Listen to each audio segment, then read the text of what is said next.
Hi guys, welcome to my video. So guys, another long weekend is just round the corner and many of you might be planning to go to USA. As Canadian we do. Even I make a lot of short trips to USA. So today I'm gonna tell you some differences about driving because a lot of us go by car. Okay. So make sure you watch this video till the end. So guys, like this is based on my experience. Okay. So I'll start with the cost of driving. Okay. So when it comes to driving, a lot of people are nowadays going for electric vehicles. It's fine, but still majority are using gasoline powered vehicles. Okay. So when it comes to cost of gasoline, I have found that in USA is cheaper than Canada, but technically it's same. But because of the taxes that vary by states and provinces, even it happens in Canada also. Like if you go to a gas station here in Ontario, around 160 between 160 to 170 you will be paying, right? But if you go to British Columbia it will be more than $2. But if you go to USA, like I went to New York and also Pennsylvania recently, and it was cheaper than Ontario over there. So at some states it may be higher, but overall, like I have visited other states also in USA like Illinois, Arkansas, and even Michigan. So there I have found gas prices less than Ontario. But again, it varies situation by situation, case by case. So that's okay. Next major difference, as you can see here in the video, speed limits that are posted. Right now I'm showing you this footage from USA. This is just after crossing the Niagara Falls Rainbow Bridge border. It's in USA. So the speed limit that you see here in USA, these limits are in miles per hour, not kilometers per hour. And in Canada, it's in kilometers per hour. So this is a major difference. Some people do this mistake and then they get penalized. It is true for Americans also when they come to Canada, because in Canada it's going to be kilometer per hour, and it's true for Canadian also when they go there it's in miles. So if you see the meter of your car, it will have the display in miles also. And if you want to play even safer, what you can do, like you can connect with map. Okay, like maps nowadays give a speed limit, but when it comes to speed limit, at some places maps may not accurate, and for police and other law enforcement authorities, whatever speed limit posted on the street is gonna be the final, not whatever is showing in your maps. Correct. Perfect. Then the next comes like driving rules and how the patterns follow. So in my personal opinion, I have found that driving in USA is much better than Canada.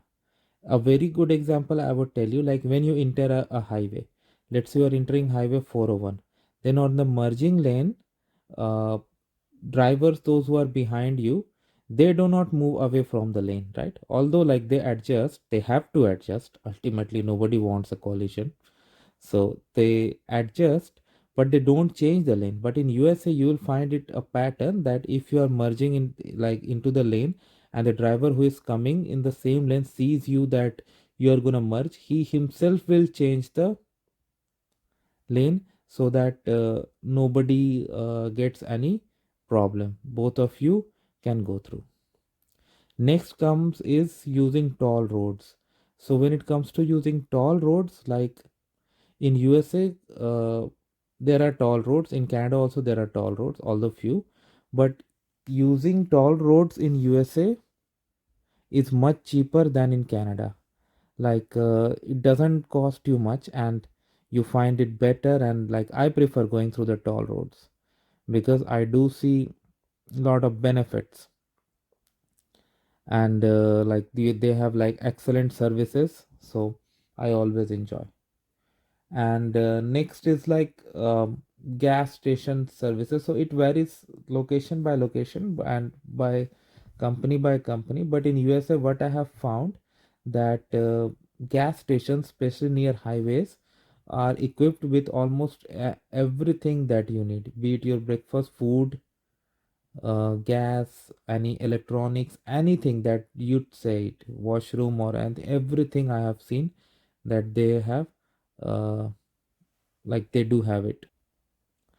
Then coming to the driving on the roads, in USA, almost everywhere, if you're seeing this video, you see just next to the left yellow, or even on this will happen on right side also, next to the boundary, there is a pattern that to give you an indication if you reach over there that you are going out of the road, and you'll have to select your position. So this is in Canada also, but in USA I have found it much more than Canada, and it's a good thing. The moment you hit it, it's going to give you an indication, hey, you are going out of the road, come back.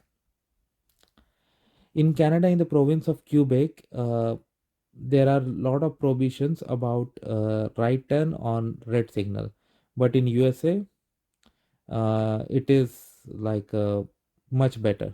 I mean, a lot of things are allowed. Then passenger seat belt. So in certain states in USA, passengers for passengers seat belt is mandatory, and in certain states the seat belts are not mandatory. So it really depends where you are.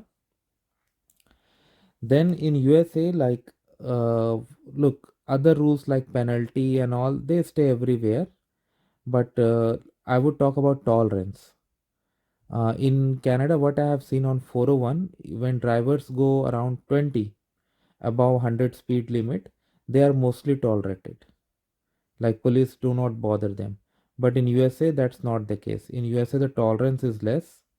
So you got to be careful. Don't overspeed. Otherwise, you are going to be pulled over. And left lane in both the countries is for passing. So drive accordingly and adjust your speed and other things if you don't want any trouble with any legal authorities. Coming to the point like how long you can drive, so this varies. Well, okay, let me explain. Let's say you are let's say you are a Canadian, you are going to USA, or let's say you are an American, you are coming to Canada. So based on the state or province you are going in, based on your international license, a certain number of days you can drive. After that, you need to take a permit. So that you keep in your mind, and also check with your insurance company if your trips are covered or not. Overall, all in all, I would say that driving in USA I have found much better than in Canada. So thanks for watching this video. Please subscribe to the channel. Thank you.